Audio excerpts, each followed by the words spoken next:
Alhamdulillahirabbil alamin. Wassalatu wassalamu ala rasulihil karim. Amma ba'du. Alhamdulillah di kesempatan ini insyaallah saya yang akan menjadi MC yang akan membimbing acara, membuka acara.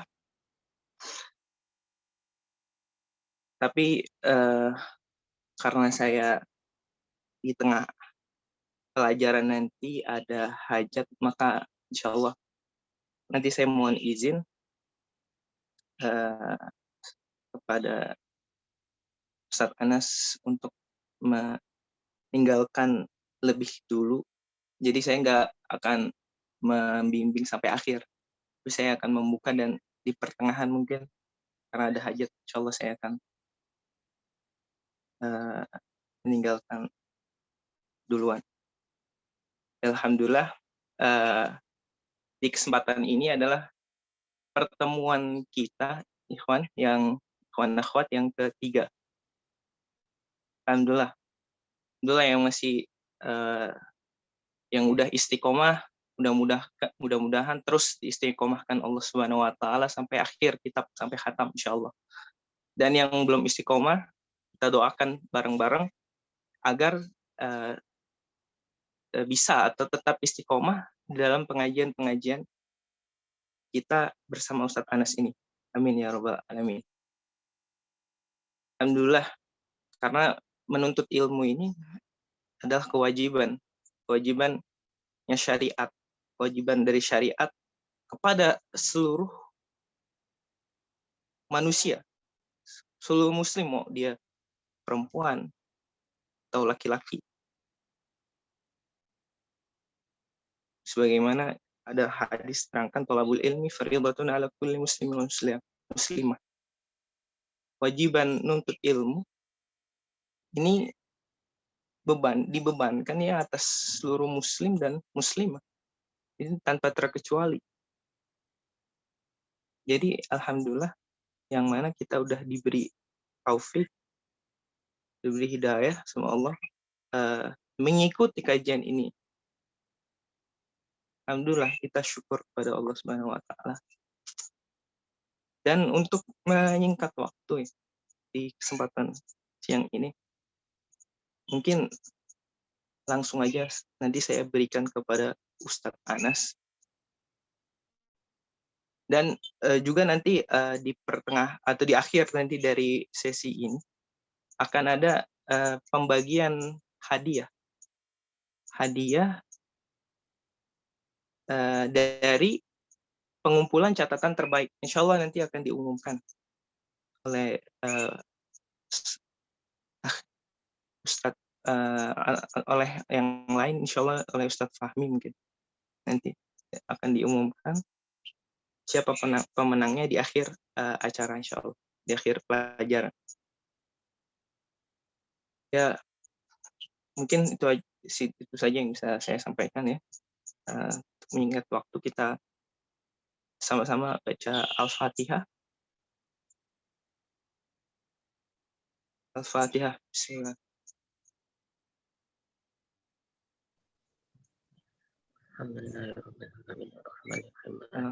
Silakan Ustaz Anas, tafadhol.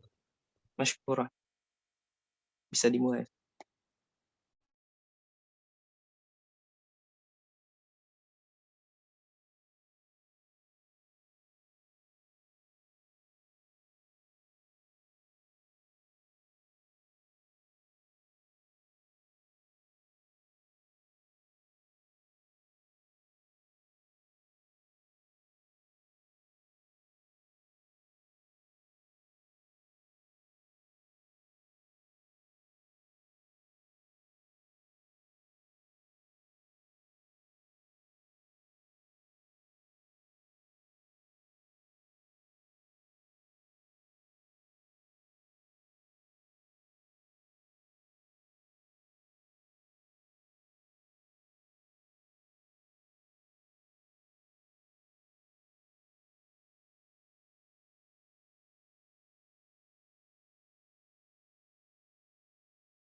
Set, Afwan set, mic-nya belum dibuka.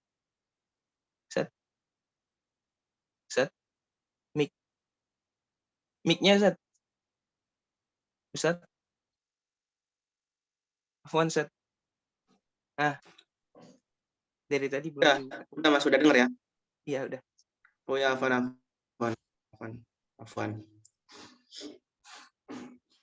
Oke, Afwan ya. Oke, kemarin tadi doa sudah saya baca ya, tapi mic-nya tutup, maaf ya. Nggak perlu saya ulang ya.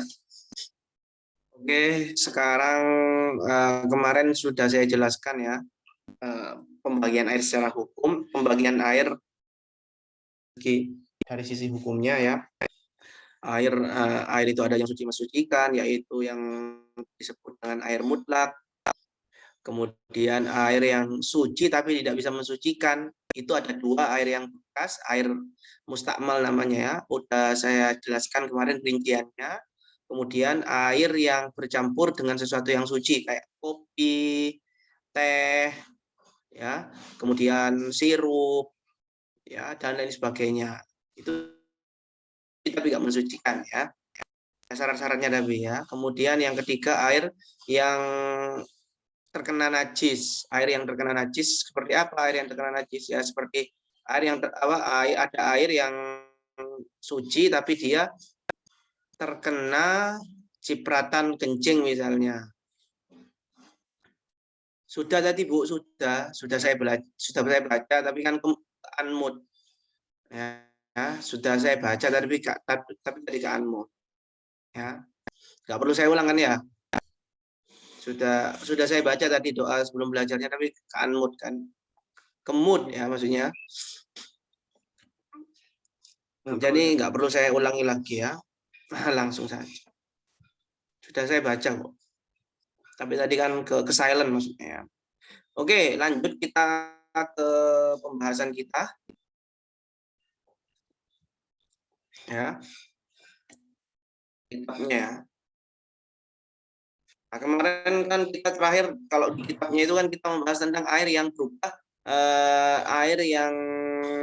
berubah, ya dengan sesuatu yang suci, misalnya kayak teh, kopi, ya intinya ada air yang bersih, ada air mutlak yang suci mensucikan, kemudian terkena sesuatu yang suci, ya misalnya kayak kopi, teh ataupun apalah pasir yang suci, ataupun ya intinya sesuatu yang suci ya kan, sesuatu yang najis. Nah ini kemarin kita udah bahas ini ya di kitabnya.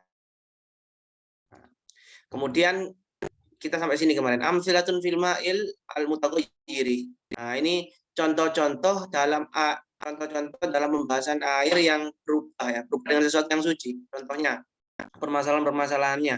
Yang pertama at-taghayyuru bi'udin aw duhnin, ya. Berubahnya air dengan ud atau duhn ya. Berubahnya air itu dengan minyak. La yadurru ya. Gimana kalau air itu berubah minyak ya, la yadurru itu enggak masalah. Kenapa kok enggak masalah? Dalam artian masih tetap suci dan bisa dibuat untuk mensucikan. Kenapa? Li'annahu mujawirun. Karena duhen di sini ya, minyak di sini atau ud di sini itu apa? Mujawir. Mujawir itu enggak tercampur. Syaratnya kemarin kan sudah saya jelaskan bahwasannya air apa namanya, sesuatu yang bercampur dengan air itu harus tercampur. Sekiranya kita nggak bisa membedakan, ya harus tercampur dengan air tersebut. Sedangkan ketika kita memasukkan minyak kepada air tersebut, minyak tersebut terpisah kan sama air ya. Bisa dicoba teman-teman kalau nggak pernah melihat. Wa ingkana taghayyur fahisan, walaupun perubahannya air itu karena tadi dimasukkan minyak itu perubahannya sangat mencolok. Ya, perubahannya sangat mencolok. Ini tetap hukumnya tetap bisa untuk bersuci ya, bisa dibuat untuk wudu ya. Karena apa? Karena tadi karena air tadi ya, karena minyak tadi itu sesuatu yang mujawir. Mujawir itu yang yang berdekatan ya, nggak bisa bercampur dengan air. Ya, beda dengan kopi. Kalau kopi kita masukkan kopi ke air, kopinya tersebut itu langsung bercampur. Nah, ini yang masalah ya. Ya, kalau sampai merubah nama air sehingganya udah gak layak dinamakan air, maka nanti nggak bisa dibuat untuk bersuci. Tapi kalau masih bisa dinamakan air, maka masih bisa untuk digunakan untuk bersuci. Tapi kalau kayak di sini atau duhun di sini ya, jadi seperti minyak di sini, itu masih bisa dibuat untuk bersuci. Walaupun berubahnya itu udah mencolok ya, jadi air minyak.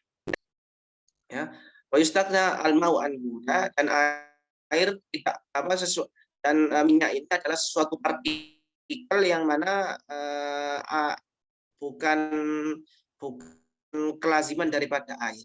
Bukan kelaziman daripada air. Dalam artian kan ada kan kemarin sudah juga saya jelaskan kemarin ya, ada kayak lumut ya, kayak lumut misalnya ada kamar mandi misalnya mandi yang mana tidak diurus bertahun-tahun. Kemudian airnya itu banyak lumutnya, gimana itu hukumnya? Nah, itu pengecualian ya. Harusnya kan kalau secara teori kalau airnya itu udah nggak layak dinamakan, udah agak kita lihat air tersebut udah nggak layak dinamakan air, maka itu kan nggak bisa dibuat untuk bersuci. Tapi pengecualian ke seperti lumut ya, pokoknya sesuatu yang mana air tersebut tidak bisa lepas dari sesuatu tersebut, seperti lumut kan air nggak bisa lepas dari lumut. Nah, maka itu masih bisa dibuat untuk bersuci. Ya, jadi ketika kita punya bak mandi yang ada lumutnya, udah banyak banget lumutnya, ya lumutnya emang asalnya dari air tersebut, bukan kita yang meletakkan, ya berarti masih bisa dibuat untuk bersuci. Ya, itu pengecualian. Ya, beda kalau kopi kan kita yang naruh. Makanya masuk ke teori, kalau kopi ya lihat-lihat dulu berubahnya gimana enggak, berubahnya bisa menghilangkan nama air enggak. Kalau masih layak dinamakan air, kalau campur kopi misalnya kopinya sedikit masih bisa dibuat untuk bersuci. Tapi kalau enggak enggak udah enggak layak dinamakan air, udah kental kayak gini ya, kental kayak kopi saya ini, udah airnya sudah, kopinya sudah nyampur, udah enggak layak dinamakan air, masih layak enggak dinamakan air ini? Udah enggak layak, udah dinamakan kopi ini ya. Nah, kalau seperti ini itu ini udah nggak bisa dibuat untuk bersuci ya, hukumnya suci buktinya saya bisa minum, halal, suci. Tapi masalahnya bisa nggak dibuat untuk wudhu? Bisa ya, kecuali yang bercampur ini adalah sesuatu yang mana air tidak bisa lepas dari sesuatu tersebut. Seperti apa? Seperti lumut, seperti garam ya, garam laut ya. Ya, itu kan airnya udah nggak layak dinamakan air lagi kan ya, berat udah jadi garam ya, asin banget ya. Tapi karena air nggak bisa lepas dari garam, nggak, kalau airnya itu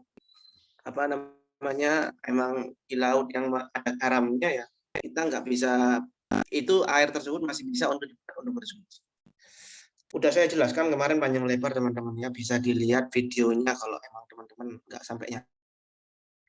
Oke, nomor 2, ya permasalahan nomor 2, at-taghayyur bil asir au za'faron au kuhli au usnani yadurru ya. Ya, berubahnya air dengan asir ya. Ya, dengan asir ya, dengan ini? Dus, za'faron ya. Ya, kemudian alkohol ya. Kuhul ini kayak kayak celak ya, celak. Ya. Intinya ini di sini ini intinya ini semua sesuatu yang mana air tidak membutuhkan sesuatu tersebut. Jadi air itu berubah dengan sesuatu yang mana air nggak membutuhkan sesuatu tersebut seperti jus, kopi dan lain sebagainya. Itu hukumnya gimana kalau sampai merubah nama daripada air, udah nggak layak dimakan air, maka ya dulu, maka hukumnya bahaya dalam artian tidak bisa kita buat untuk bersuci. Ya, tidak bisa kita buat untuk bersuci ya. Kalau air udah jadi kayak gini, udah bercampur kopi kayak gini, ya udah nggak bisa untuk bersuci ya. Li'annahu mukholitun, karena ini udah bercampur ya. Kita tahu farad bagi kita suruh jika memenuhi syarat ya, udah nggak layak dinamakan air. Tapi kalau masih layak dinamakan air ya, kopinya sedikit misalnya, airnya banyak satu bak, masih layak lah dinamakan air, masih ada benih-benihnya, masih bisa. Tapi kalau udah hitam plek atau coklat kayak gini, ya nggak bisa kita buat untuk wudhu. Kita bisa minum. Oke. Kemudian permasalahan yang ketiga atau bil muksi turabi. Nah, ini ya, perubahannya air dengan sesuatu yang suci tapi karena diamnya ya. Ini berarti lumut ya. Air itu berubah karena diam ya. Berarti ada lumutnya berarti ya. Itu atau perubahannya air dengan apa? Dengan pasir ya, yang mana pasirnya itu mungkin pasir-pasir dari bukan kita yang naruh ya. Ya, beda pasir dengan kita yang naruh sengaja atau enggak sengaja dengan pasir yang dari tempat bak mandi itu sendiri ya. La yadur, makanya enggak masalah. Ya. Jadi air yang berubah karena diam lama bertahun-tahun seperti yang saya jelaskan tadi, terus banyak lumutnya itu gimana? Gimana? Enggak masalah. Ya, karena apa? Karena lumut itu adalah sesuatu yang mana tidak bisa lepas dari air. Air tidak bisa lepas dari sumur apa dari lumut tadi. Ya, maka nggak masalah teman-teman. Jadi harus dibedakan ya, sesuatu yang bercampur dengan air tadi sesuatu yang mana air bisa lepas nggak dari sana. Kalau kayak kopi nah, bisa lepas kan, nah, maka nanti hukumnya lihat-lihat dulu apakah menghilangkan kemutlakan air masih layak nggak dinamakan air. Kalau masih layak masih bisa, kalau udah nggak layak udah jadi kopi ya nggak bisa. Tapi kalau yang bercampur itu sesuatu yang mana air nggak bisa lepas darinya, seperti lumut tadi, seperti lumut seperti garam ya, laut yang ada garamnya asin itu, nah itu nggak masalah walaupun udah hijau royo ya. Wakadalah yadur atau bima fi maqarrihi wa mamarrihi ya. Begitu juga nggak masalah jika air tersebut itu berubah disebabkan dengan sesuatu yang ada di tempatnya ya. Ya, maqarrihi ini tempat air tadi itu berada, au mamarrihi tempat mamarrihi ini tempat berlalunya air. Ya, misalnya air itu mengalir ya. Air itu mengalir, ada salurannya mengalir, ada selokannya. Ya, kemudian beberapa saluran itu ada misalnya kayak lumutnya gitu ya, ada lumutnya. Ya, ada lumutnya. Kemudian air tersebut berubah karena melewati saluran tadi misalnya ya. Nah, itu nggak masalah. Karena air ya nggak bisa lepas dari hal tersebut ya. Wala bimilhin ma'in ya. Lihat teman-teman ya, seperti yang saya bilang, dan juga nggak masalah jika air tersebut berubah karena garam air, garam laut, nggak masalah. Karena air nggak bisa lepas dari garam laut. Ya mau gimana? Ya nggak bisa. Wala biwarokin tanah atau minas syajar, dan juga ketika air itu berubah, nggak masalah ketika air itu berubah disebabkan dengan dedaunan yang berjatuhan dari pohonnya, yang berjatuhan dari pohonnya biduni fi'li tanpa ada kesengajaan. Misalnya di danau misalnya, danau kemudian ada pohon-pohonnya, terus kemudian apa namanya dedaunannya itu jatuh ke dalam pohonnya. Ya, dedaunannya itu jatuh ke danaunya misalnya. Kemudian merubah daripada air danau tersebut misalnya. Nah, itu juga sesuatu yang mana air nggak bisa lepas daripada kejadian tersebut. Nggak bisa kan? Itu semua adalah takdir Allah ya, kita nggak bisa. Ya. Maka ini nggak masalah. Ya, nggak masalah ya ketika air tersebut itu berubah sehingga nggak layak dinamakan air, itu masih bisa digunakan untuk bersuci. Li'annahu fi hadhil halat la yastaghni ma'u seperti yang saya katakan, karena semua keadaan yang nomor 3 tadi itu ya, campur air campur garam, campur lumut, pasir ya, dan lain sebagainya, itu la yastaghni ma'u anhu, karena adalah sesuatu yang mana air nggak bisa lepas darinya. Air nggak bisa lepas darinya, air nggak bisa lepas dari lumut, dari pasir, dari apa namanya, dari garam laut ataupun dedaunan yang jatuh ke dalam air tersebut tanpa sengaja, ya nggak bisa lepas. Pada siu toharobi, maka sah kita bersuci dengan yang bisa dibuat untuk wudhu, bisa dibuat untuk mandi. Salah isman walaupun udah galak dinamakan air. Walaupun udah gak layak dinamakan air. Jadi saya tekankan teman-teman ya, sekali lagi saya tekankan, permasalahan air yang berubah karena tercampur sesuatu yang suci, ini harus digarisbawahi. Permasalahan air yang tercampur, yang berubah karena tercampur dengan sesuatu yang suci, kayak kopi, teh, itu dibagi menjadi 2. Yang pertama, sesuatu yang bercampur dengan air tadi itu sesuatu yang mana air bisa lepas, bukan air nggak butuh kepadanya, air bisa lepas darinya.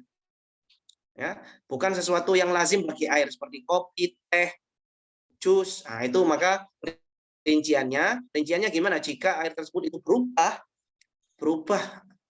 sehingga nggak layak dinamakan air lagi, udah jadi kopi, ya maka itu nggak bisa dibuat untuk bersuci. Tapi kalau masih layak dinamakan air, maka itu masih bisa dibuat untuk bersuci. Kemudian yang kedua, ya berubahnya air disebabkan dengan sesuatu yang mana air nggak bisa lepas darinya. Ya, kalau kopi kan bisa lepas, ya kopi kan sesuatu yang dari luar, kayak lumut, garam air, ataupun kotoran-kotoran atau tanah-tanah atau pasir-pasir yang ada di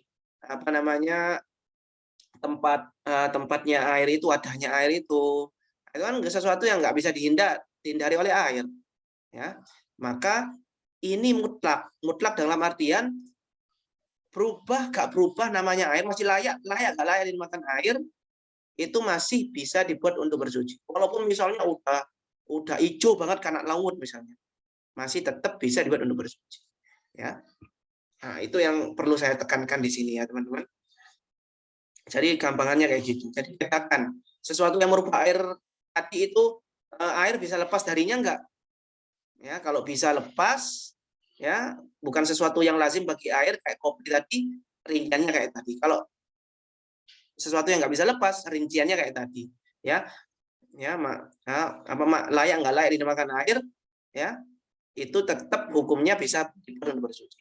Kama qala sahibu sofwati Zubat, ya sebagaimana dikatakan oleh di dalam Zubat, wa inna ma yasihu tadhiru biman ilaqo la mustakmal, ya air kita bisa bersuci itu dengan air yang air mutlak, ya bukan air yang bekas, mustakmal wala bima bitohirin, atau bukan dengan air yang tercampur dengan sesuatu yang suci, ya yang mukholid, yang mana air tersebut itu bercampur dengan air sesuatu yang suci tadi udah bisa bercampur dengan air tersebut. Taghayyuran, yang mana berubahnya itu taghayyuran itlaqu ismil ma'i ghayyar, yang mana berubahnya tadi, ya itu bisa merusak penamaan air, dalam artian udah gak layak dinamakan air, air, ya itu yang harus teman-teman. Jadi sebenarnya gampang, ya ketika kita tahu titik tekannya gimana, ya kita nanti bisa lah, ya memahami permasalahan air dalam mazhab Imam Syafi'i ini sebenarnya gampang, ya. Ini apa ini?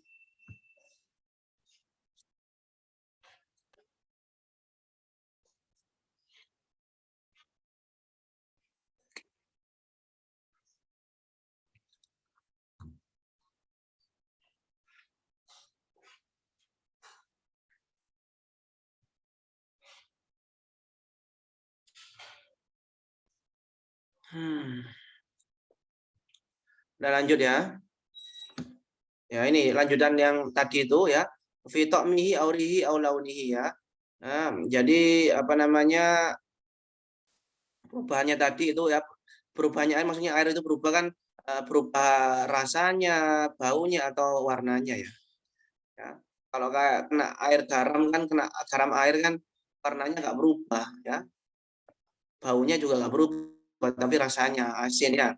Yumkin istighna'uhu bisaunihi, ya, dan juga bisa terhindar darinya, ya. Wastatni taghayyuran biudin sulbin aw warokin aw tuhlubin aw turabin. Ya, pengecualian.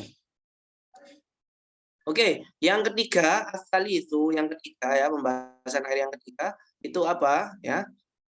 Bagian al-mau al-najis al-mutanajjis. Ini juga kemarin saya terangkan, ini bagian yang ketiga ini, air yang najis atau yang terkena najis. Jadi kalau barusan kita membahas air yang tercampur dengan sesuatu yang suci kayak kopi, teh dan lain sebagainya. Sekarang itu kita membahas air yang tercampur dengan sesuatu yang najis kayak kencing, kotoran, ya kotoran-kotoran yang najis itu. Nah, kemarin juga saya terangkan ini di papan, ya. Ini ulang lagi. Wa huwa alladzi najusa liwuqu'in najasa fi. Ya. Hukumnya apa itu air yang terkena najis itu? Yaitu air yang najis disebabkan kejatuhan najis di dalamnya. Ya, jadi air yang najis karena kejatuhan najis dalamnya. Ya. Alatu wuqu'in najasati fil ya, ada beberapa keadaan dalam permasalahan ini, air ini ya. Ada beberapa permasalahan yang harus kita pahami di sini. Yang pertama, idza kana al-ma'u qalilan, ya, jika air tersebut sedikit, sedikit itu dalam artian kurang dari 2 kolah.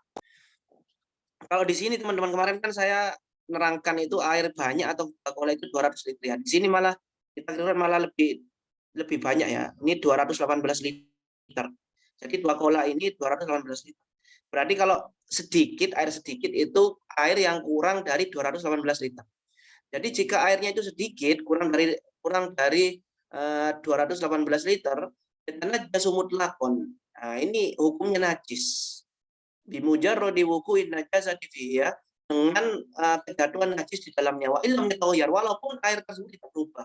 Misalnya nih ada air kurang dari 2 kolah, ya, atau kurang dari 218 liter. Kecipratan kencing anak kecil, hukumnya gimana? Najis, berubah nggak berubah najis. Air tersebut berubah nggak berubah najis. Ya, cipratan najis ya, walaupun nggak berubah. Ya. Ini madzhabnya Imam Syafi'i teman-teman ya. Madzhabnya Imam Syafi'i, jadi air sedikit itu ketika terkena najis ya, berubah nggak berubah itu hukumnya najis, nggak bisa, dalam artian nggak bisa dibuat untuk minum ya, apalagi dibuat untuk bersuci ya. Kalau Imam Malik kan, Imam Malik kan enggak, ini masih bisa suci apa, selagi nggak berubah itu apa namanya, hukumnya masih bisa dibuat untuk bersuci.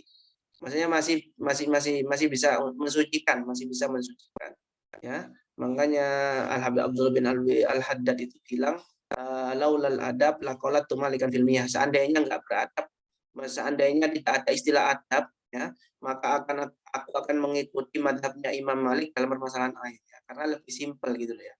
Kalau Imam Syafi'i kan ketat banget ya, air sedikit kurang dari 2 kola, kurang dari 218 liter. Kalau versinya Takrirat sini, kitab ini itu kalau kecipratan najis itu berubah nggak berubah itu hukumnya najis. Tapi kalau mazhabnya Imam Malik, lihat dulu berubah atau enggak. Kalau berubah najis, kalau nggak berubah kan najis.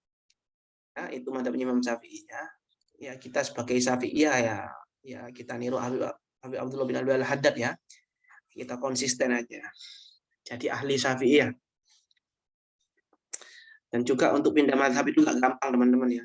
Kita harus memahami, misalnya dalam masalah wudhu kita ingin mengikuti mazhabnya Imam Malik ya, kita harus memahami secara utuh apa namanya, permasalahan-permasalahan wudhu dalam mazhabnya Imam Malik. Jadi nggak sesimpel itu ya. Jadi nggak sesimpel itu. Saya pengen ikut mazhabnya Imam Malik, nggak sesimpel itu ya. Jadi ya udahlah, yang kita pahami mazhabnya Imam Syafi'i ya. Kan al kathiron, jika kemudian jika airnya itu banyak, hanya itu berarti 2 kola atau lebih ya, 2 kola atau lebih berarti 218 liter atau lebih ya, itu terkena cipratan kencing misalnya, gimana hukumnya? Nah, di sini rinci ya, oleh tanajas illa idza taghayyara launuhu aw ta'muhu aw rihuhu walau taghayyuran yasiran. Maka ini tidak bisa najis ya. Ya, ketika nggak berubah, ya, ketika kejatuhan kencing atau najis yang lain, itu tidak najis. Dalam artian kita masih bisa buat untuk berwudu. Ini ada kolam besar nih, ada anak kecil kencing di sana di dalam. Nah, kita lihat kolamnya tadi, itu berubah nggak? Ya, warnanya, baunya, rasanya. Kalau aman-aman saja nggak ada perubahan, berarti masih bisa dibuat untuk bersuci. Jadi buat wudhu, mandi junub dan lain sebagainya. Tapi kalau berubah walaupun sedikit aja warnanya atau baunya atau rasanya, maka itu udah nggak bisa dibuat untuk bersuci. Ya, jadi ini lebih simpel ya. Permasalahan air yang tercampur dengan sesuatu yang najis ini lebih simpel kalau mazhabnya Imam Syafi'i ya. Maksudnya rinciannya lebih simpel teman-teman. Jadi titenannya itu apa? Titenannya gimana? Kita harus memahami titenannya teman-teman. Intinya itu apa sih? Di dalam permasalahan air yang terkena najis itu intinya apa? Intinya air tersebut itu lebih dari 2 kola atau enggak? Atau lebih dari 200 liter, 218 liter atau enggak? Ya, kalau kurang maka kalau terkena cipratan najis, berubah nggak berubah najis statusnya. Tapi kalau lebih, lihat dulu, cek dulu, berubah nggak baunya, rasanya, warnanya. Kalau berubah ya najis, kalau nggak berubah najis. Ini lebih simpel. Kalau tadi kan yang sebelumnya kan air yang bercampur dengan sesuatu yang suci. Ini yang najis. Kalau yang sesuatu yang bersuci ini kan itu dibagi menjadi dua kan kayak tadi kan yang saya jelaskan. Kalau ini lebih simpel. Ini lihat-lihat dulu airnya banyak atau sedikit, atau airnya itu lebih dari 2 kola atau enggak. Ya, atau airnya itu 218 liter atau kurang. Rinciannya kayak gitu saja. Semoga teman-teman paham ya, teman. Ya, jadi kita harus memahami titik tekannya ya, dalam permasalahan air ini. Kalau kita nggak memahami titik tekannya, intinya itu apa, kita bingung nanti, nggak menemukan benang merah. Ya, bingung malah. Ketika ada permasalahan misalnya di rumah atau tetangga kita tanya pada kita masalah air, kita bingung. Ya, ketika kita nggak paham benang merahnya itu apa. Tapi ketika kita paham memahami benang merahnya, maka gampang sekali untuk menjawab ya. Kemudian al-kullatani lughatan al-jarrotani al-azimatani ya. Ya, kullata itu secara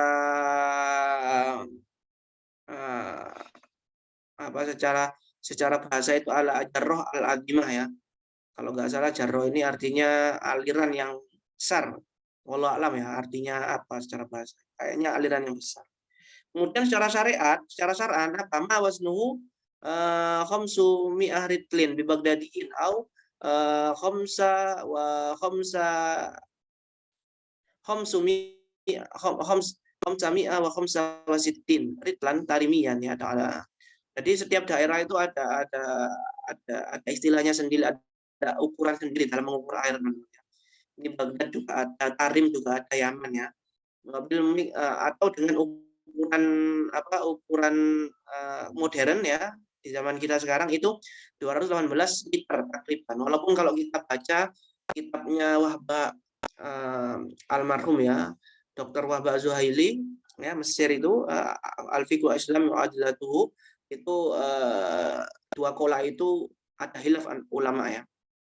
Dalam kalau dihitungan modern kita dalam liter. Ada yang mengatakan 150, ada yang mengatakan 200, ada yang mengatakan lebih. Ya. Kemarin saya kan pakai yang tengah-tengah 200. Di sini malah ini lebih atas ini. Ya mungkin beliau jaga-jaga ya, takut salah. Lebih baik ngambil yang paling atas daripada nanti salah. Oh mayusawi asyro tingkat ya, tangkat atau tingkat yang kama qala ba'dhum ya.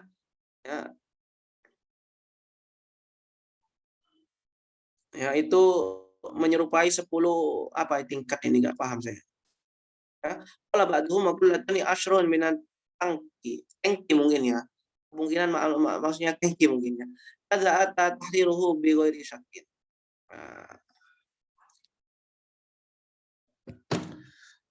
Jelas teman-teman ya. Jadi benang merahnya apa di dalam permasalahan air yang berubah karena terkena sesuatu yang najis ini? Intinya lihat dulu. Airnya itu sampai 218 liter atau enggak. Kalau enggak itu kalau terkena sesuatu yang najis, berubah maka najis hukumnya. Bisa dibuat untuk bersuci dan najis. Tapi kalau sampai 218 atau lebih, lihat-lihat dulu. Berubah atau enggak? Kalau berubah najis, kalau enggak berubah najis. Simple ya. Jadi kita harus tahu benang merahnya. Oke, lanjut.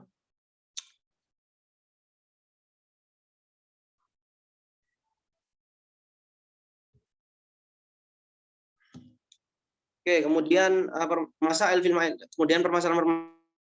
di air yang terkena najis tadi ya. Ada permasalahan di sini.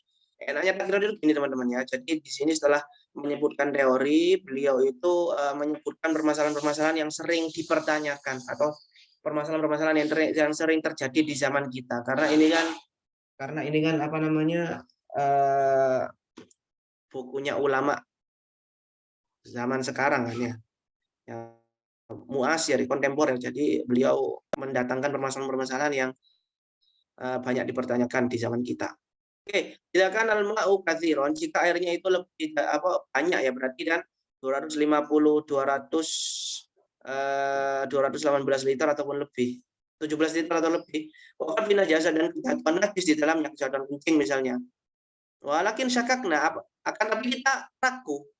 Ini berubah enggak ya? Hal taghayyaru amla. Apakah ini ragu ini berubah atau enggak ya? Kok kayaknya berubah tapi enggak gitu. Ragu. Hal tajuzut tahara. Apakah apa hukum air tersebut? Kita ragu ini berubah atau enggak? Ya. Jawabannya, apakah bisa dibuat untuk bersuci? Bisa. Naam. Tajuzut taharatu bih. Masih bisa dibuat untuk bersuci. Ya, jadi air tadi ya yang kita ragu itu berubah atau enggak itu masih bisa dibuat untuk bersuci karena hukum asalnya air adalah suci. Nah, ini kalau kita belajar kaidah fikih ini tahu ini istilah ini ya. Li'annal asla fi at-tahara, karena hukum asalnya air tersebut itu adalah suci, ya. Maka kalau klaim-klaim oh itu najis, mana buktinya najis ya? Enggak ada buktinya. Kayak kita wudhu misalnya, saya yakin tadi saya sholat zuhur, berarti saya wudhu kan. Kemudian saya sekarang mau sholat asar, saya ragu, saya batal nggak ya, saya kentut nggak ya, nyentuh istri saya nggak ya? Itu kan sesuatu yang keraguan. Ya. Nah, itu kan apa kaidah fikih kan berkata kalau ke dalam kaidah fikihnya al-yakin la yuzal bisa keyakinan itu tidak bisa dihilangkan dengan keraguan. Yang menang berarti berapa? Yang menang yang mana berarti? Yang menang keyakinannya. Berarti saya yakin berarti bahwasanya saya sudah wudhu dari sholat zuhur. Adapun keraguan saya kentut atau enggak itu kan masih ragu. Maka keyakinan tidak bisa dikalahkan dengan keraguan. Seperti ini. Air 2 kola, air yang sudah banyak ya 217 liter itu kan udah hukum asalnya kan memang suci. Tapi kita ragu apakah dia najis atau enggak. Buktinya mana najisnya? Enggak ada buktinya. Nah, maka kembali ke hukum asalnya bahwasanya air tersebut adalah suci. Ya.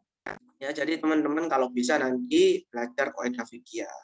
Karena dengan kaidah fikih itu kita bisa tahu apa ya?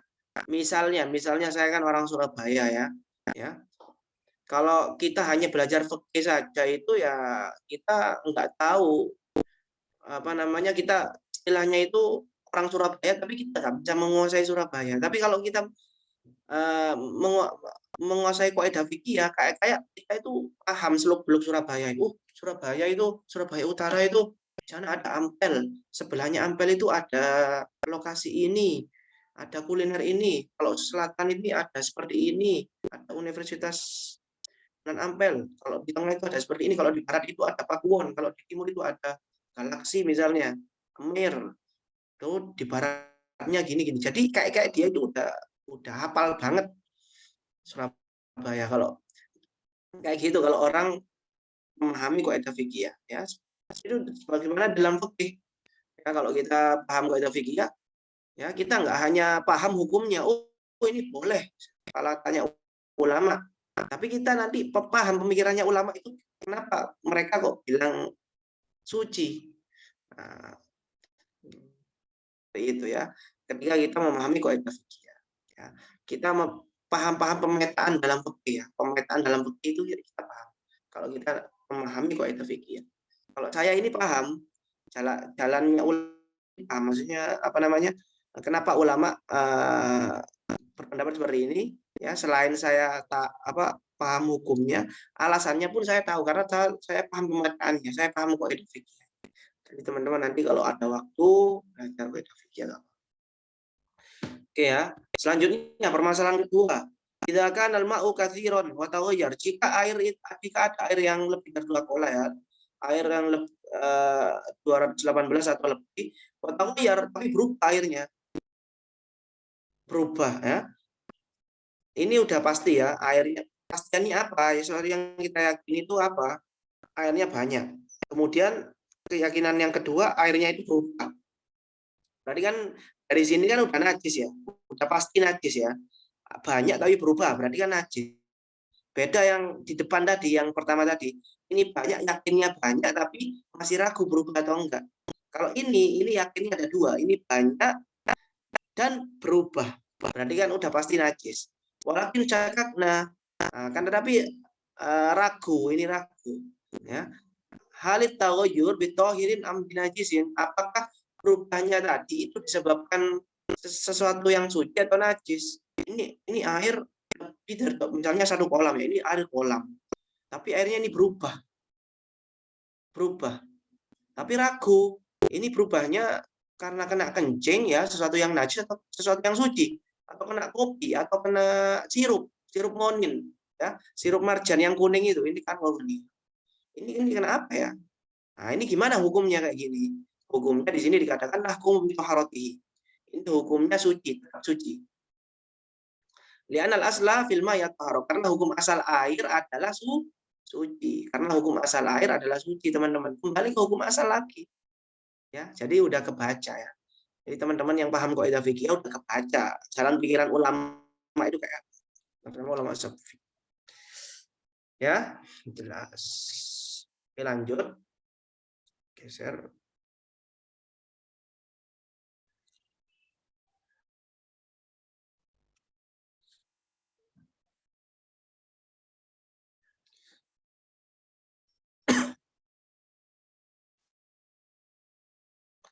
Oke, tidakkan al-ma'u katsiron, jika airnya banyak. Ini permasalahan yang ketiga, jika air banyak berarti 180 117 ya, 117 liter ya, 117 liter.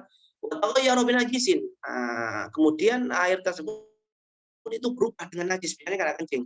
Ini keyakinannya ada dua ya. Keyakinannya ada dua, airnya banyak ya 117 liter atau lebih, kemudian berubah dengan najis kena kencing misalnya. Berarti keyakinannya ada dua. Ini jelas najis ini ya. Ya, ini najis. Cuma ba'da fatratin syakakna, kemudian berselang beberapa waktu, beberapa menit, beberapa jam, kita ragu hal zala ataghayyur amla. Apakah air tadi yang terkena najis tadi, yang berubah tadi itu hilang atau enggak? Ya misalnya ya hilang atau enggak berubahnya. Misalnya ada kolam besar, kemudian tadi kita lihat ada anak kencing di sana, oh berubah udah jadi kuning kolamnya atau pesing, ya pesing kolamnya itu pesing, ya. Kemudian setelah beberapa jam kemudian saya kembali ke kolam tersebut. Nah ini kok kayak pesingnya kok kayak hilang ya. Kita ragu apakah hilang atau enggak itu. Kayak kok hilang tapi kok kayak masih ada kayak hilang, masih ragu gitu. Apa hukumnya kalau kayak gitu? Apa hukumnya? Hukumnya nahkumu binajasati, maka ini hukumnya najis. Jelas, karena hukum asalnya najis. Maka keraguan tidak bisa menghilangkan keyakinan, ya. Tadi keyakinannya air itu najis. Kenapa kok yakin najis ya? Karena airnya banyak tapi berubah kena kencing air, kena anak kecil kencing tadi, dan airnya tadi kita saksikan berubah pesing. Kemudian setelahnya kita ragu berubah atau enggak. Nah, keraguan tidak bisa menghilangkan keyakinan. Li'annana tahaqqaqna an-najasa, karena kita sudah memastikan bahwasanya air tadi itu najis. Ini apa ini?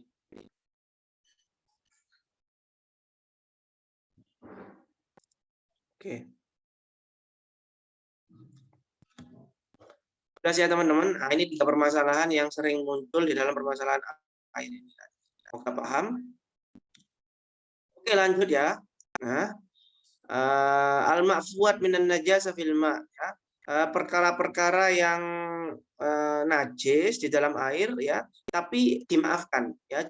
Jadi ada sesuatu ya, najis yang tercampur dengan air tapi dimaafkan. Dalam artian dimaafkan gimana? Kita masih bisa menggunakan tersebut untuk suci.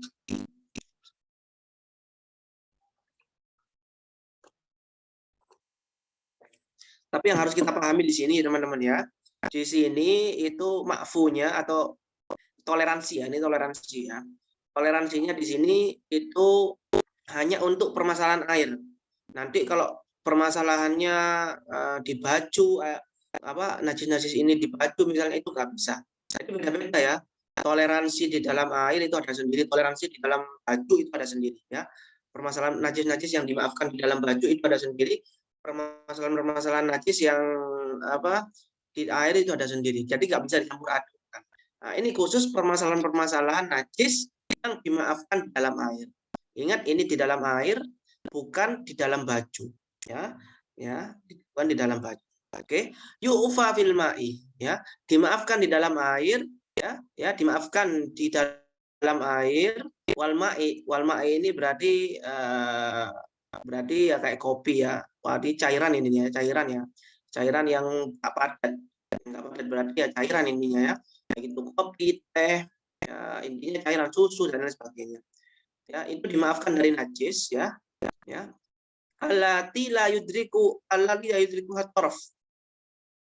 Yang mana tidak apa namanya ya, tidak terlihat kasat mata. Jadi dimaafkan di dalam air dan juga mae ini ya cairan ya, benda cair ya, barang cair seperti susu ya, bukan air ya, susu, kopi dan lain sebagainya dari najis yang mana najis tersebut tidak bisa dilihat oleh mata. Al-Muqassir al-Muqtadir itu mata yang normal ya, mata yang normal. Ya, jadi ada dua. Yang pertama najis yang nggak bisa kelihatan mata. Ya. Kayak gimana contohnya? Kayak misalnya kita lihat lalat ya. Lalat itu kan biasanya kan sering hinggap di kotoran-kotoran, kotoran manusia. Seret. Kemudian kita lihat lalat tadi itu yang hinggap itu tiba-tiba berlabuh di baju kita, di air misalnya, berlabuh di air. Ya, setelah dia tadi berlabuh di kotoran manusia, tiba-tiba dia berlabuh di bak mandi kita, yang mana di bak mandi tersebut ada air. Kurang dari 2 kolah, kurang dari 217 liter. Nah, tapi ketika kita lihat itu kok nggak kelihatan najisnya gitu loh, nggak ada najisnya. Padahal kita sudah pastikan bahwasanya lalat tadi itu tadi menyentuh kotoran manusia. Tapi ketika dia hinggap di bak mandi kita nggak melihat apa-apa, nggak kelihatan di mata kita. Nah itu dimaafkan. Kali kita udah pastinya lalat tersebut najis kan ya. Tapi ketika kita nggak bisa melihat najis tersebut di bak mandi kita. Nah, ini khusus bak mandi ya. Beda lagi nanti kalau lalat tersebut tadi hinggapnya di baju kita, beda lagi ya. Jangan disamakan. Ini air, khusus air ya. Ini yang pertama. Ini hukumnya ma'fu dalam artian kita masih bisa menggunakan air tersebut. Suci masih ya. Ya. Atau kita bisa katakan najis tapi masih bisa dimaafkan, ditoleransi dalam artian najis tapi kita masih sah untuk bersuci dengannya. Kemudian yang kedua ya, najis yang dimaafkan yang kedua ya apa? Al-mayyitah allati la dama laha sa'ilun. Ya, al-mayyitah, bangkai yang najis teman-teman ya. Bangkai yang tidak ada yang mana darahnya tidak mengalir. Lada malah sailun. Ya, bangkai yang tidak ada yang mana darahnya tidak mengalir. Ya, gimana maksudnya darah mengalir itu? Wahiyallati idza syukka minha udwun lam yasil damuha. Ya, maksudnya apa? Bangkai yang darahnya tidak mengalir, yaitu bangkai yang ketika kita belah perutnya, belah anggota badannya itu tidak ada darah yang mengalir. Seperti lalat, nyamuk, itu tidak ada darah mengalirnya. Dubabi ya, seperti lalat ya, dubab ya, serangga ya. Ya, atau seperti apa belalang ya. Kalau belalang suci ya emang ya, belalang suci, pakai belalang suci. Nggak ada masalah kalau belalang. Ya, kayak serangga ya, lalat. Ya. Nah, itu dimaafu teman-teman. Itu dimaaf. Jadi ada dua ya. Ada dua. Yang pertama itu najis yang tidak kelihatan kasat mata. Yang kedua, bangkai yang darahnya itu tidak mengalir. Nah, maka ketika bangkai tadi jatuh ke air, ya, maka itu status airnya masih suci. Status airnya masih suci. Ya, malah di dalam hadis itu kita celupkan lagi itu apa gimana itu ya. Misalnya ketika kopi saya ini kena lalat misalnya. Nah, ini kan misalnya lalat kan suci ya, lalat kan suci. Ya, sekalian aja kita celupkan lagi kemudian kita itu dalam hadisnya ya. Bisa lihat nanti referensinya gimana ya, saya lupa. Intinya disunahkan atau diperintahkan untuk semakin didorong lagi ya, itunya lalatnya tadi. Nah, bisa atau ini, tapi ada dua syarat teman-teman. Jadi dua najis ini ditoleransi dalam air, dimaafkan di dalam air itu dengan dua syarat. Ya, Allah yakuna bi fi'li, tidak dengan sengaja. Misalnya lalat tadi jatuh ke minuman saya ke kemana ke kopi saya ini dengan tidak sengaja ya, tiba-tiba ada gitu ya. Ya beda lagi kalau saya sengaja naruh, ya jelas najis, ini najis. Kalau saya sengaja naruhnya najis, dan saya nggak haram bagi saya untuk minum ya, karena ini barang najis, haram. Kemudian ya, yang saran yang kedua, Allah yataghayyar ma waqa'a fi, tak berubah. Ya, airnya tersebut nggak berubah ya. Misalnya tadi ini ya, ini nggak berubah. Misalnya karena lalat tadi, ya ini rasanya nggak berubah, baunya nggak berubah. Kalau baunya berubah menjadi lalat misalnya, maka itu apa namanya, najis ya. Ya syaratnya berarti dua, nggak sengaja, bukan pekerjaan kita. Yang kedua itu nggak merubah warna ataupun sifat-sifat daripada air tadi atau cairan daripada. Oke teman-teman, jelas ya. Jadi harus memenuhi syarat ini untuk toleransi. Kemudian ingin saya jelaskan al-ma'i ya teman-teman ya. Ini penting sekali ini teman-teman ya. Al-ma'i ini ya. Al-ma'i ini ya. Ini al-ma'i ini adalah benda cair ya, benda cair selain air ya. Jadi beda hukumnya ya. Jadi jangan samakan antara air, kita kan dari tadi membahas tentang air ya. Ya, air ini kan kayak tadi itu kan ya, bercampur dengan gini, hukumnya gini. Nah, ini beda dengan mai. Mai ini kayak susu, kayak kopi, kayak teh. Ini beda lagi nih teman-teman. Hukumnya beda lagi nih. Ya, mai ini kayak susu, kayak teh.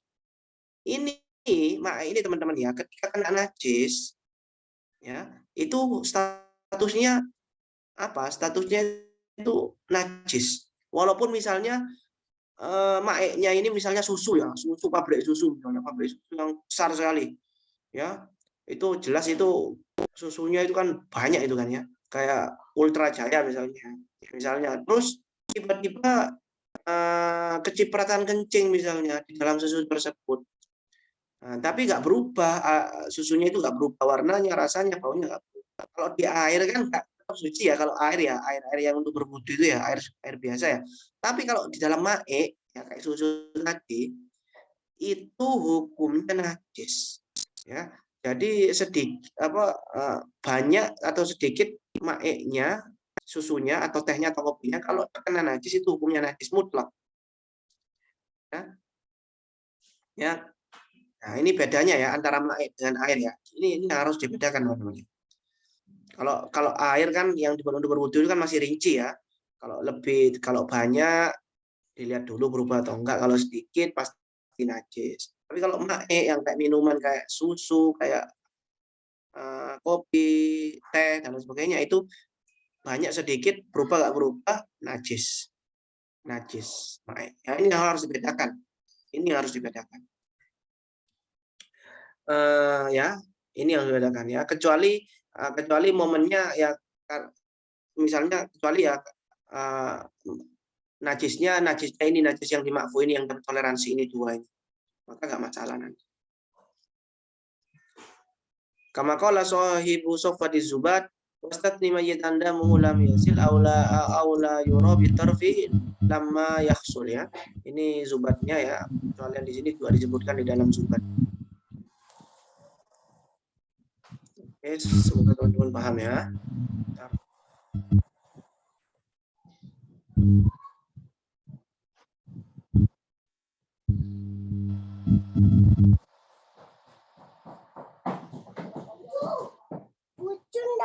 Suami tak ada tak?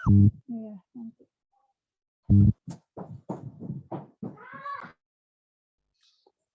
Oke, teman-teman, saya kira cukup di sini ya. Nanti sisa waktunya ini dibuat untuk apa? Dibuat untuk tanya jawab.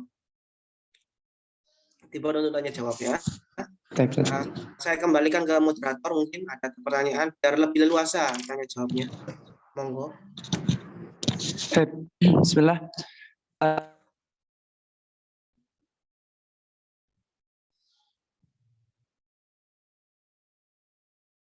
Nggak kedengeran, Mas. Mas siapa namanya? Mas Fahmi. Oke. Oke, bismillah. Kita ucapkan jazakallah khairan katsiran kepada Ustaz Ahmad Anas yang sudah menyampaikan materinya. Masya Allah, sangat luas sekali wawasan yang beliau sampaikan kepada kita. Semoga menjadi ilmu bermanfaat bagi kita dan mengalir pahalanya untuk Ustaz Anas terutama. Tapi teman-teman semua, tafadhalu jika ada pertanyaan yang ingin disampaikan kepada Ustadz, bisa di kolom chat atau bisa memberikan raise hand pada kajian siang hari ini. Mungkin kita batasi dulu 2-3 pertanyaan dulu, guys. Silakan teman-teman semua jika ada hal yang perlu ditanyakan. Fadhalu.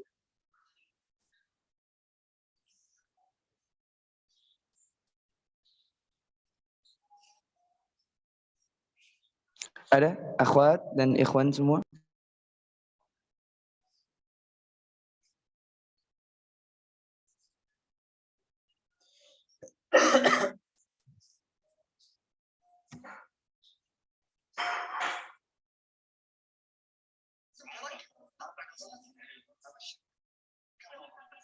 Oke, jika tidak juga mohon dikabari di grup chat bilang tidak ada gitu. Jika jangan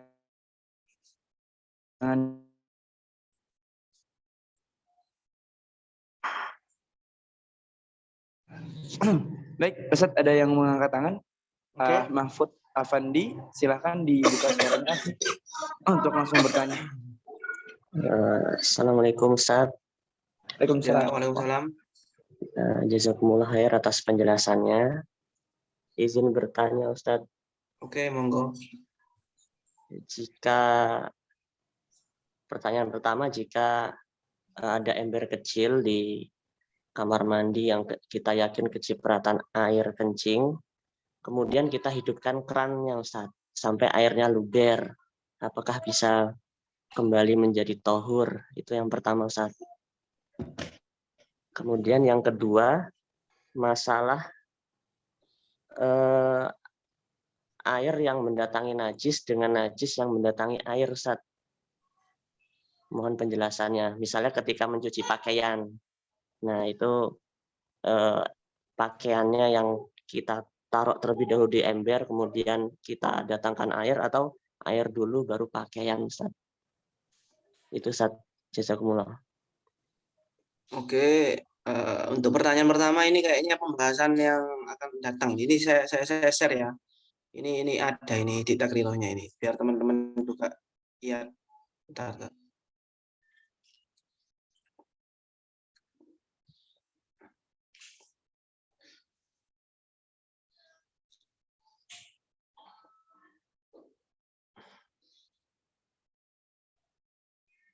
Nah ini teman-teman bisa dilihat ya di sini ya.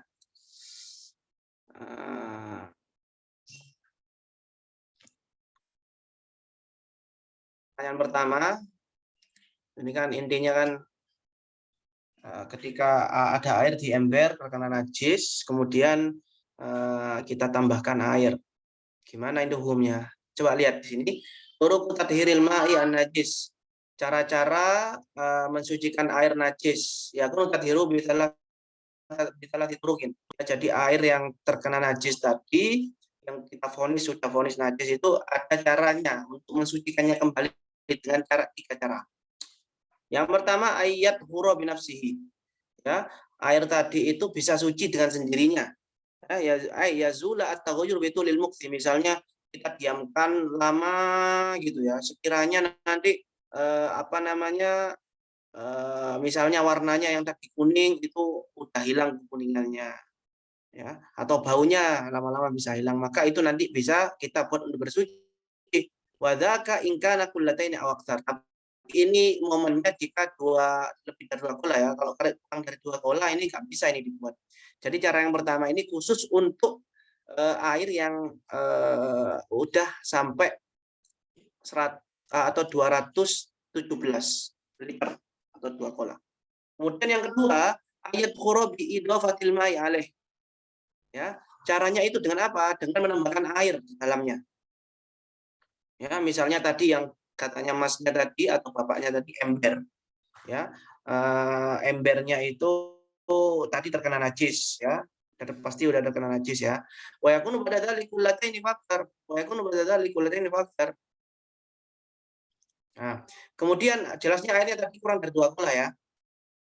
Kemudian ditambahi lagi dengan apa namanya dihidupkan kerannya ya, sampai air tersebut meluber dan sifat-sifat kenajisannya tadi, ya, kencingnya tadi itu hilang, misalnya baunya udah nggak ada, warnanya udah nggak ada. Wahada ma bisa mobil mukatsaro. Ini namanya dengan mukatsaro ya. Ya, wala yadhuru bi idfari najisin alaihi kabauli. Wala yadhuru bi idfari najis. Nah, ini bisa. Ini bisa seperti ini. Ya, ini bisa Mas atau Pak, ini bisa. Ini bisa. Ya. Jadi ketika air tersebut najis tadi ya, air bak kurang dari 2 kola, kurang dari 217 liter, kemudian ditiupkan air itu kan pasti najis. Kemudian kita hidupkan kerannya, kita tambahi airnya sampai 2 kola. Ya, sampai 2 kola ya. Kemudian sifat airnya tadi itu apa? Sifat airnya tadi itu hilang. Ya, baunya hilang, maka itu jadi suci. Ini dengan syarat udah sampai 2 kola ya, atau sampai 217 liter. Tapi kalau nggak sampai gimana ya? Nggak bisa suci. Karena dalam mazhab Imam Syafi'i, mazhab kita Imam Syafi'i, itu air yang kurang dari 2 kola atau kurang dari 217 liter, jika kejatuhan najis, berubah nggak berubah, tetap najis. Jadi syaratnya harus 2 kola. Ya. Nah, walayat huruf najis. Nah, ini saya bahas besok nggak apa-apa ya. Jadi ini saya bahas besok aja ya, nggak usah panjang-panjang. Ini pertanyaan yang pertama. Ya, ayat huruf bi nuqsonil ma'i. Oke, besok aja ini ya. Ini udah ketemu jawabannya di jawaban yang kedua ini. Untuk yang kedua tadi, apa pertanyaannya tadi? Tentang najis yang terkena air, Ustaz. Atau air yang terkena najis itu. Cara mencuci baju contohnya, apakah datangkan air terlebih dahulu atau bajunya terlebih dahulu. Begitu Mahfud ya? Iya, Ustaz. Oke. Ntar. Oh, itu nanti ada di pembahasan itu ya. Ada nanti penjelasannya masalah itu. Ya, jadi apa namanya? Salah kalau nggak salah ya. Apa namanya itu air yang bekas dari misalnya kita mencuci baju itu sebenarnya nggak ada masalah Pak ya atau Mas ya. Mau kita airnya yang didatangkan kepada bajunya yang tadi terkena najis itu, atau kita langsung masukkan saja airnya bajunya ke air tadi itu. Masalahnya ini gini, efeknya nanti kalau nggak salah ya, ini efeknya kayak gini. Nah, air tadi itu masih suci atau enggak statusnya ketika kita gunakan untuk mensucikan baju tadi yang terkena najis. Ya. Syaratnya agar tersebut air tadi itu masih mustakmal ya, mustakmal dalam artian masih suci, masih status suci, mungkin mau dibuat minum atau apa ya, itu harus warid, harus airnya yang didatangkan kepada bajunya tadi. Bukannya bajunya yang didatangkan kepada airnya, tapi airnya yang harus didatangkan kepada baju. Jadi kita siram ya, baju kita siram atau begini ya. Jangan pas kita taruh bajunya atau kita ceburkan bajunya ke apa namanya ke air tadi. Itu syarat apabila kita ingin air bekas kita mensucikan baju tadi, menghilangkan najis dari baju tadi, itu airnya masih tetap suci. Airnya masih tetap suci ya, mustakmal dalam artiannya. Mungkin mau dibuat minum atau apa, kalau alamnya intinya kalau masih statusnya pengen suci, itu harus airnya warid, harus airnya yang datang, jangan pas bajunya yang datang ke airnya. Kalau nggak salah kayak gitu, Allah alam. Kalau cara ya terserah ya, mau air yang didatangkan ataupun bajunya yang najis itu yang didatangkan terserah. Tapi nanti efeknya ya tadi airnya masih suci atau enggak gitu. Nah, kalau nggak salah kayak gitu. Nanti insya Allah ada. Allah alam. Bismillah. Teman-teman ada lagi satu pertanyaan lagi terakhir, tafadhol. Jika ada yang ingin ditanyakan, jika tidak ada mungkin insya Allah kita cukupkan. Ini ada di chat ya. Di chat. Oke. Afwan Ustaz, bagaimana kalau air kurang dari 2 kola terkena air mustakmal seperti percikan air wudhu, bagaimana hukumnya Ustaz? Fadhal Ustaz, dijawab Ustaz.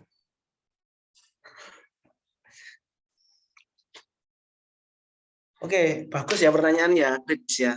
Jadi air kurang dari 2 kola bercampur dengan air mustakmal. Air mustakmal ini apa air mustakmal ini statusnya, teman-teman?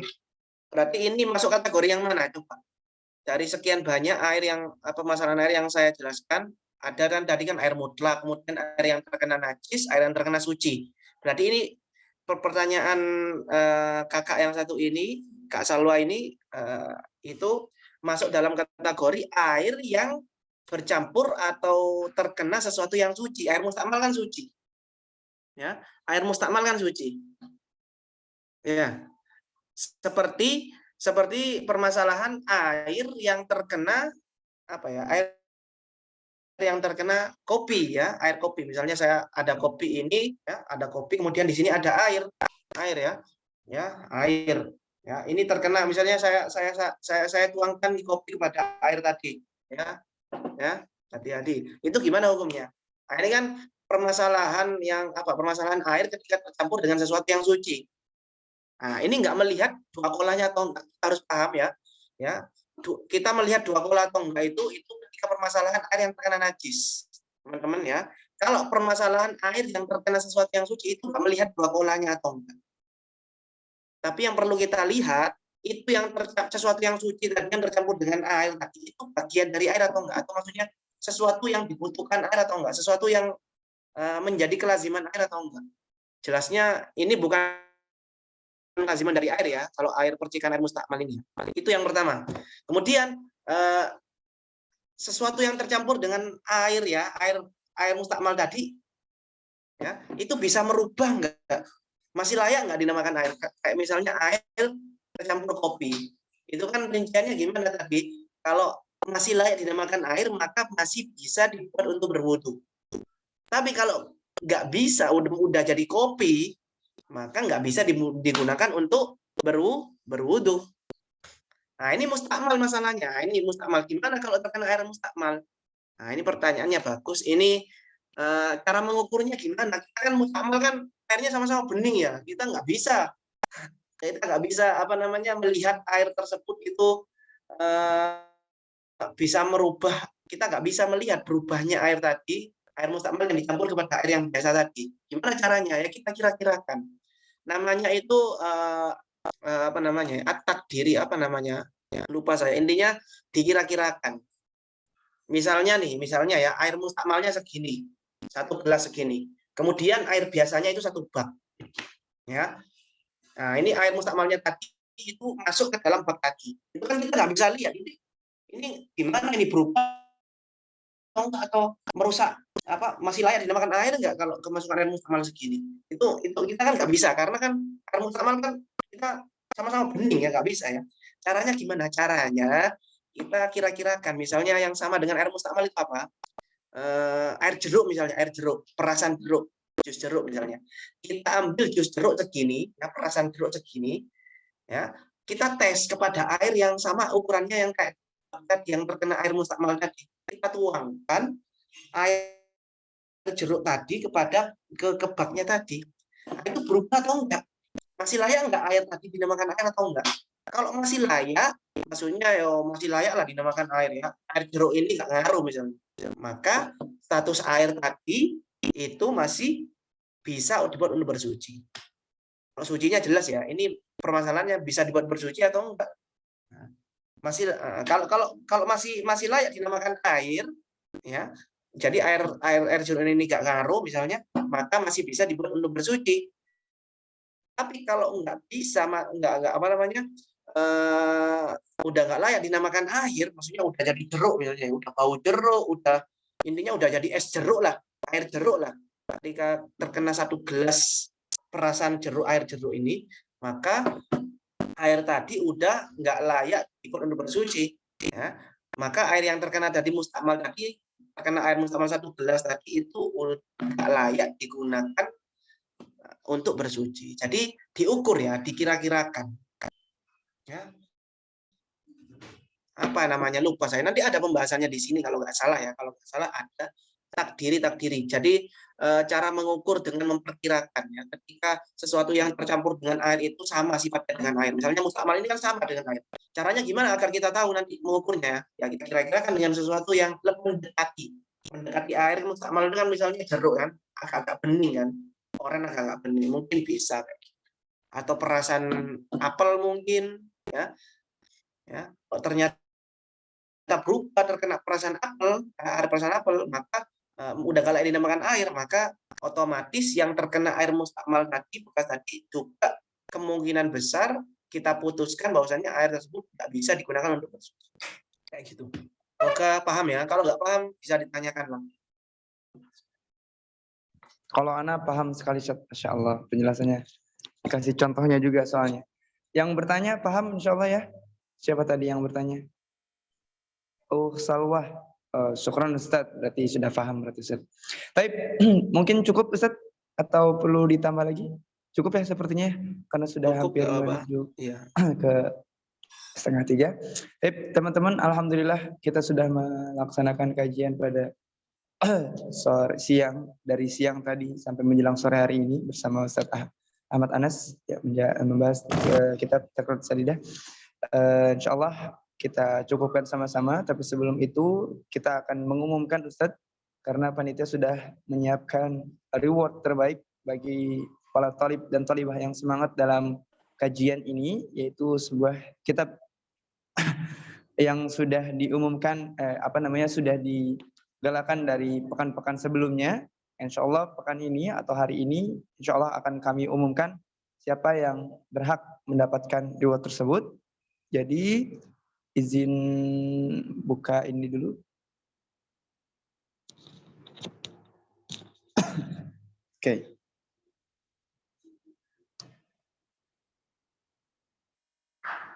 Ayo. Yang mendapatkannya yaitu Akhina Ahmad Zaki. Ya, pemenang dengan catatan terbaik kitab Taqrirat As-Sadidah diberikan kepada Akhina Ahmad Zaki. Alhamdulillah, barakallahu fikum kepada Akhina Ahmad Zaki atas Ya, baik, syukuran Ustaz. Ayakum. Okay. Tak lupa kami ingatkan dan tambahan sebentar.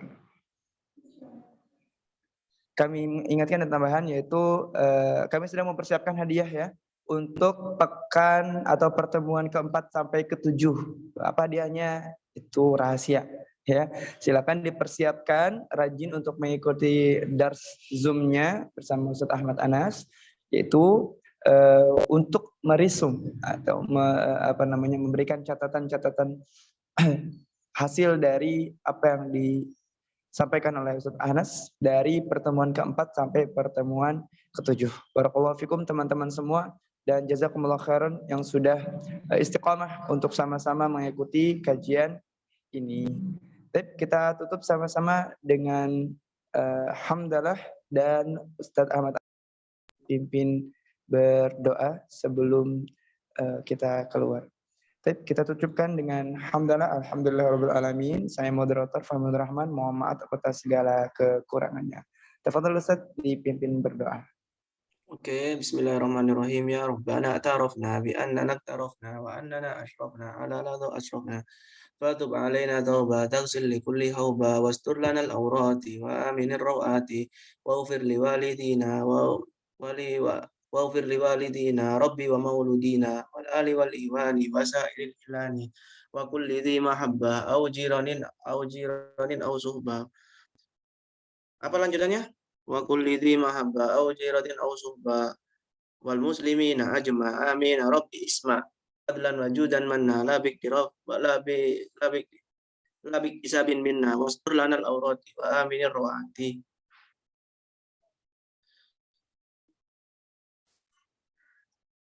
Oke, cukup ya. Saya nggak berserba apa-apa. Oke, bisa dicukupkan sampai di sini. Wallahu a'lam bishawab, teman-teman ya. Makasih ya. Assalamualaikum warahmatullahi wabarakatuh. Waalaikumsalam warahmatullahi wabarakatuh. Kita tutup dengan kafaratul majlis. Subhanakallahumma wa bihamdika asyhadu an la ilaha illa anta astaghfiruka wa atubu ilaik. Jazakallahu Ustaz. Terima kasih Ustaz.